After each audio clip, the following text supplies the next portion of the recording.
World attention for the pain-free treatment of congenital muscular torticollis has really captured the excitement of TMR, but it actually was originally developed for CP and then found applicable to other diagnoses.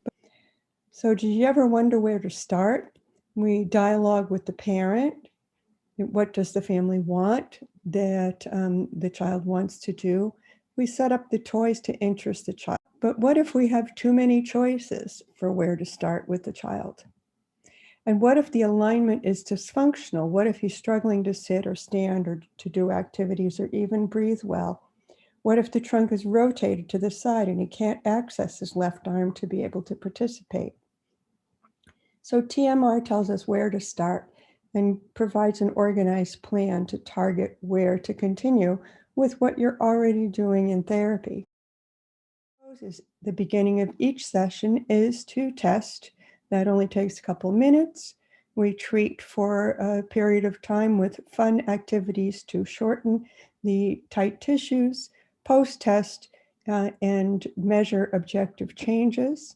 So in this case, the boy now can access his glutes and abs to begin to develop control there and provide lots of sensory input to feel the improved posture. And the balance of the session is participation to explore what targeted activities will help him to be able to use his newly accessed range and look at areas that were previously over lengthened that he can now shorten to stabilize that posture.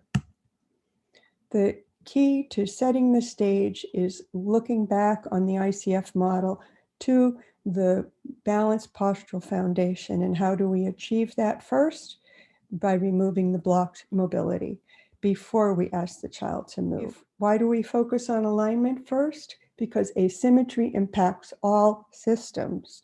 It isn't just the balance to catch a ball.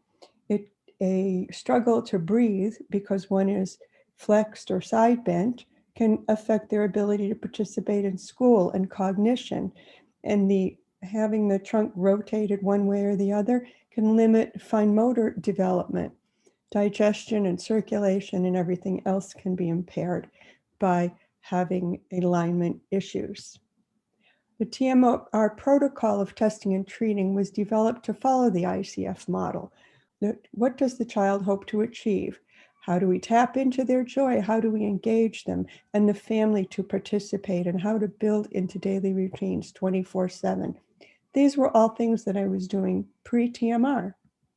And so we look at the upper right corner of the ICF model, and we're looking at activities and participation to facilitate function. But we first go back and say, why are they having trouble accessing the ability to have the function facilitated? And that is to remove the blocks in mobility or alignment first. So we have a 10-step method, and the 10-step protocol is, you see the parents are in the center, or that is, what do they want? What's their ecosystem? What's her issue? What does she want? I can't dance with my friends. I'm off balance. I'm struggling. Clinical observation, we always measure. All of the weights on her left foot, her pelvis is stuck to the right. Why? Because she has blocked elongation on the left side and blocked pelvic weight shift to the left. The pelvis is stuck over to the right. What do? We identify the blocks and we remove them by having her learn to feel where she's tight and where she can move easily. And we go deeper into that range, having a fun activity. As we do that, we identify what do they enjoy doing, so that as she's raising her arm up on the right side, it's indirectly shortening the left side and loosening it. So it becomes a targeted therapeutic dance motion. Post-test, from the left to the right, you see the change in alignment. Now we're ready to do whatever else you might choose to do, but we have a better base. This is the starting point for all of the participation that she might want to continue to engage in. Participation at home. They teach back. There's a teach back step to show us how they're going to follow through. And that's targeted with frequency and repetition that the child enjoys 24/7. They choose what they do. So with a follow-up visit, I can dance better, I can balance better, and also I can walk further and faster. And we measure that, and we see that with even better elongation and weight shifting than they had the previous time because of the follow-through. And so we just take it to another level, test for blocks, and use it or lose it. So what was my experience? 33 years before TMR and 13 years since I took it. And the challenges that I encountered were plateaus in achievement. Range wouldn't last. Short muscles stayed weak. Long muscles stayed weak. Children were struggling because they were off balance. How do we get the most vertical posture to set the stage for motor control so they didn't have to struggle? How could we address the sensory deficits that are important in CP? And how could we build in enough reps, the 15,000 reps that Jeffrey Klein says we need to build the maps? And so we needed parent education to build into the daily routine. And most recently, we've had the challenge of telehealth, empowering the parents between the sessions. But prior to COVID, I was also doing telehealth. This system gave me the ability to do clinical observation and targeted intervention over the internet for children out of state where I had licenses in other states. So we look at the foundation, the balanced foundation. When you have the block tower stacked up in alignment, you can make a higher tower. And when things are off balance, it's weak. And the tent is weak because they have short ropes and extra long ropes. And we have to get those straightened out first. And how do we do that? We find the short ropes. So the turning point in my career was 2007 when I worked with a little boy who was turning 2 and had massive issues, couldn't roll or sit. And over the next year, he got full range and independent walking. He was profoundly limited, but really at a higher GM FCS level that he could not access because he was blocked from achieving his full potential. So what is a block? It's a shortened area in the body that limits range and alignment and limits access to optimal alignment and length of the muscles and restricts access to muscles with potential to develop control that they may never, ever be able to achieve. We look at this young man who was seen following my class. The next day, one of the therapists identified what was tight on him and shortened it. Simple as that. And at the end of the session, you see the change in alignment. So what can we measure? We can measure that he can now rest in a more comfortable posture, less chance of skin breakdowns, and enjoy the mobility in discovering what he can do with his hands together. We test for blocks in all of the planes. We have 8 motions for pediatrics, and we have 2 additional weight-bearing motions for rehabilitation when someone has already established motor maps for eccentric control in the serratus and glutes. So how do blocks limit the ability to progress with activities and participation? Consider weight shift and balance. Sitting now, shorten up your left side and tuck your shirt in. Now you're either going to fall over to the left or you're going to teeter-totter sitting on your right buttock to balance and shortening up your left side that way because your shirt won't untuck. You may develop a torticollis. And if you stand up and your hip is pulled up and shortened up on the left side, your left hip can adduct. And if you hadn't already developed a nice acetabulum, you might get hip dysplasia. And in that position, try to catch a ball. So we look for the blocks that are throwing things off. And in this case, it's the side bend is blocked, the ability to elongate the left side to side bend to the right in order to weight shift is the missing piece. Okay, so now we have a child and the goal is independent toilet transfers. The mother says, I want you to work on the pivot to the toilet.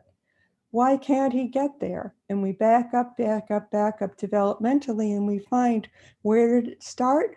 The fact that he has no elongation on the left side. He's struggling. He can't get to the edge of the wheelchair in order to get up and learn to pivot.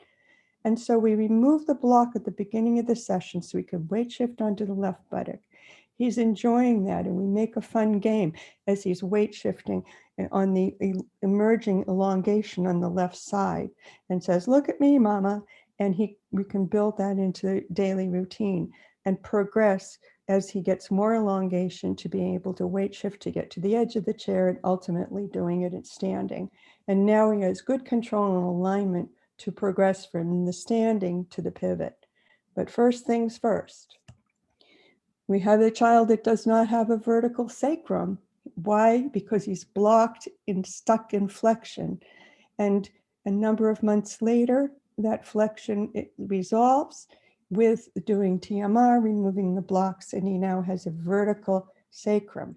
How do we unblock it? We test to find the restricted range in the first 3 minutes, and we shorten using a modified counterstrain. What is counterstrain? It's science since the 1960s, indirect shortening, and the theory is that shortening loosens and hydrates the tissues, making them more extensible. Just like when I take my finger trap and I pull on it, the weave tightens up. When I bring it together, the weave opens, and imagine blood vessels and nerves going through the space. A child has tight hamstrings. Pre-stretch, the range is limited. Post-stretch, with a gentle stretch, we may get a little bit of range. We're getting some kinks out of the system, just like as if your shirt is wrinkled and you pull it down, or your socks are falling down and you pull them up. But what if we apply undue stretch? We may get length temporarily, but it's at the expense of the surrounding tissues, causing microtrauma. And then there's a rebound, and the next day they go back to the normal resting length. It doesn't last, and it can hurt. So we take that off the table and we look for another way to stretch. And the way to stretch is to elongate by shortening. So how do we do that with TMR? We have the same length issue, and then we bring it together to loosen it, much like a Band-Aid or bandage on someone's palm. When you flex your fingers, it loosens and falls off. And now we have more range. Post-test, we have more range. And then the next day and the next week, we go back and we still have the same range or even more because of caregiver follow-through. So children with CP frequently are blocked in flexion, and we try to facilitate their backs to get them to stand up taller.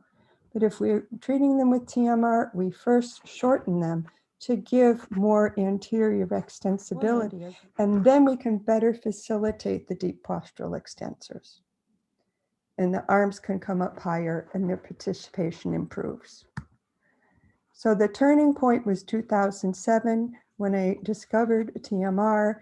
Then the children, the key thing was they improved faster and with ease, and they were enjoying the therapy. I had an organized system the parents could follow through. It created a balanced foundation, and we could get even more improved, greater control. And it totally complemented my NDT background because of the additional motions that I added in developing Tots, which corresponded with weight shift, elongation, and rotation. We're going to feel the most common restriction seen in children, which is limited rotation of the sternum to the right at ribs 7 through 10. So if you take your shirt, this is interactive, take your shirt and pull it diagonally down toward your left hip, the left ASIS, so that you're pulling your shirt from your right shoulder down across your body, kind of like a Boy Scout sash on backwards or a Girl Scout sash, going from the right shoulder down to the left hip. And that bias, that pull, limits rotation at the lower rib cage. So imagine you now have a belt going around your lower ribs, like the equator going around the earth, and the chest moves freely to the left. It's easy. But if I turn my lower breastbone or sternum to the right, the bind of that diagonal pull binds, and I can't turn to the right. And so if I pull on it a lot and I can only turn to the left for the most part, and I can only turn to the right a little bit, my mid-range is not centered forward, it's off to the side.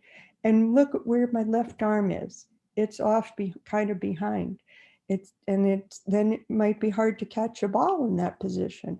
Or I might not even discover I have a left arm to fully use it. This twist pattern is called the common compensatory pattern, which I kind of renamed for simplification, the most common counter rotation pattern. But it was written up in the 50s and 60s by Dr. Gordon Zink. And this twist pattern is really the pattern of life you see with the DNA. And I illustrate it with a twisted, compressed soda pop can to reflect the position of a baby in the womb. The sternum is going to the left, the belly button is going to the right.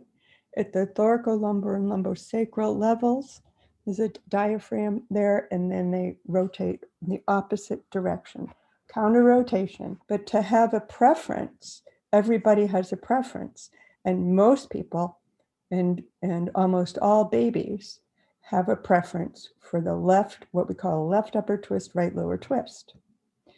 It's less common counter rotation pattern is to have the right upper twist, left lower twist, and a certain percentage of adults and some children that have had a lot of issues, and we're not quite sure why, they prefer this way.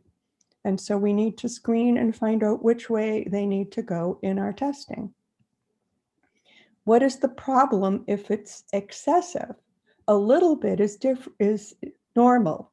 There's always a difference left and right, and within normal limits is about a 15% difference. Dr. Hans Mau described SEBIN or Seven syndrome of 7 things frequently that can happen in children: plagiocephaly, torticollis, scoliosis, hip dysplasia, pelvic obliquity, hip contracture, and foot deformities are all a part of an exaggerated posture where you're blocked in that posture. How do we find the blocks? With clinical observation and going through the TMR motions. We see where their strengths are. What can they easily do? And we build on what they can do to have them actively engage in moving in directions that they can control, which simultaneously release the blocks. And in this child, they have a CP, do not yet have the ability to roll. And so we have identified it's easier for him to roll to the left. And we're doing assisted rolling to the left to simultaneously loosen the tape and teach him how to roll. We have a decision tree, and that is my GPS to use my NDT choices and simultaneously empower the caregiver, releasing and improving mobility, identifying new available range and functional potential, targeting the activities to use those ranges, building on strengths, all the while providing sensory input and body awareness so that the child can feel and get in touch with where their body is while they're having fun. Feed it with what they have missed out on in their previous immobilization. So let's explore your easy side. So stand up as if you want to push a heavy object, and you have your chest forward and you're going to have one foot back. So if your right foot is the one you chose to put back, your pelvis is to the right relative to your sternum. Your sternum is to the left. And that's a left upper twist. And that left upper twist then would be that you have a preference for rotation at rib 7 through 10, that belt around your lower rib cage to go to the left. Now we're going to compare to the right and see if the range is less or does it stop more abruptly. And so one of the children said, the way that feels fluid is my jelly side. When I turn to the left, it feels like jelly, and I feel like if I stay there a little longer, I can go a little further, like playing with silly putty. When you play with silly putty and you hold it and you can bring it and make it go a little bit longer. But when I turned to the right, it was like tape, and it's taffy, and it's pulling, and it's binding. It feels like there's a piece of tape there. So put your fingertips at the base of your sternum and slowly, slowly, slowly rotate until you feel the first catch, as if you're going to do a yoga pose rotating to the left, and go to the right. And if, when you were standing, your right foot was back, so your chest was more to the left, your belly was more to the right, and you have a preference for a left upper twist, you will feel that you stop sooner, or it might be something yucky about going to the right. And what do we call it? The yucky side. Now let's explore how we release. You put your fingertips at your lower sternum and slowly rotate to the easy side, which might be the left, if that was the left one, and stop as soon as you feel tension, and hold it and breathe, and as if you're doing a yoga pose. And for 2 minutes, you're going to hold it and breathe. And if you can pick up a little bit more slack, fine, but do not stretch it. So you're holding it, holding it, holding it, holding it, holding it, and breathing and holding it and going a little deeper, and breathing it and holding it and going a little deeper. And we'll do that for another minute, and then we're going to retest. While we're doing this, I'll show you this picture too. If your left side was the easy side, your mid-range might have been way over to the left. The objective is to improve the motion to your hard or yucky side. And so when we post-test, we want to see if did that change, in which case your mid-range would also improve, that you would be closer to center. As you go to the left, if you're the child with CP hugging a pillow, because that feels good and safe and cozy, you're also learning to go to your easy side. And then afterwards, we're going to explore with sensory input the new available range, which I call the discovery zone, the new range on the hard side.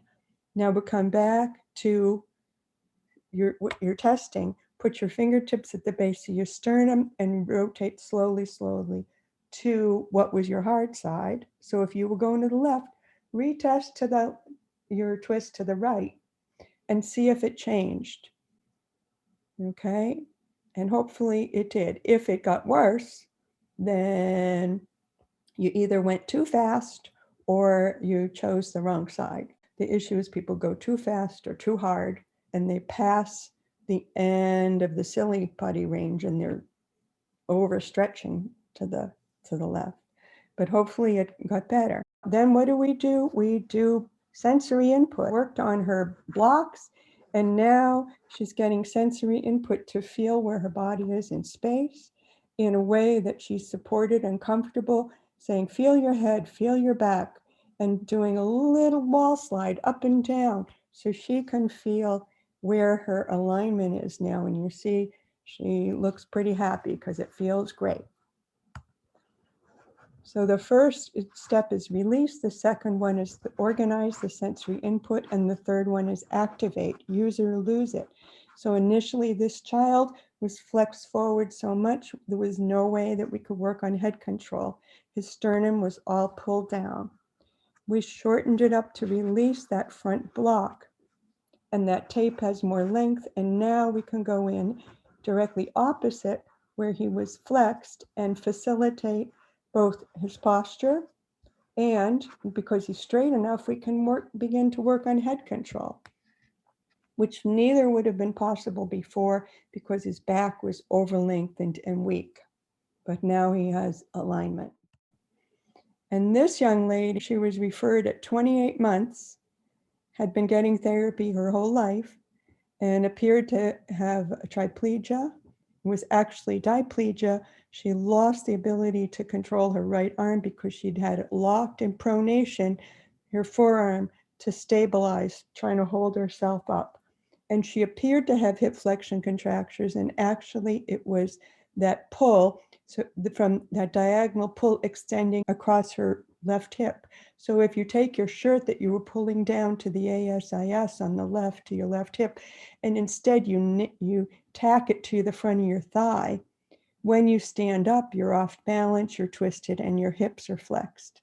It's a child that could not stand up. Family follow through, she could hold a spoon, and she's independent on the step. So now you're going to stand up and side bend to the left and pull your shirt down diagonally to the front of your left thigh and just feel that yourself. Feel how your right forearm might pronate to stabilize and how your hips flex. And in that twisted position, try to do a pelvic tilt and see that it may be hard to access your glutes. And they are over lengthened, so you can't get a good purchase on them. So in the children that are in this pattern in the womb, typically developing children, if they're stiff a little bit, they come out and they work out the kinks. But children with CP and other medical issues may not ever work those postures out, and they might stay in that position in the womb. That is the theory. Sometimes what we do may have the child enjoy the newfound mobility to participate with more ease and just to rest and breathe. Those might be the functional changes. This child clearly has severe tone issues, but also was limited by the blocks. Remove the blocks and he has mobility to be able to enjoy doing something. But sometimes the sky's the limit and the child is blocked and may have had adaptive shortening from the stabilization. The mobilizers become stabilizers from prolonged holding. And we treat those motions with TMR and release them. And then, yes, the child still has CP, but her true level surfaces. And that is what's within normal limits. She still has issues with tone, but this child now no longer even wears AFOs. It just helped her discover the hidden potential that she possessed. Until we release the blocks, we will never know what hidden potential our children may possess.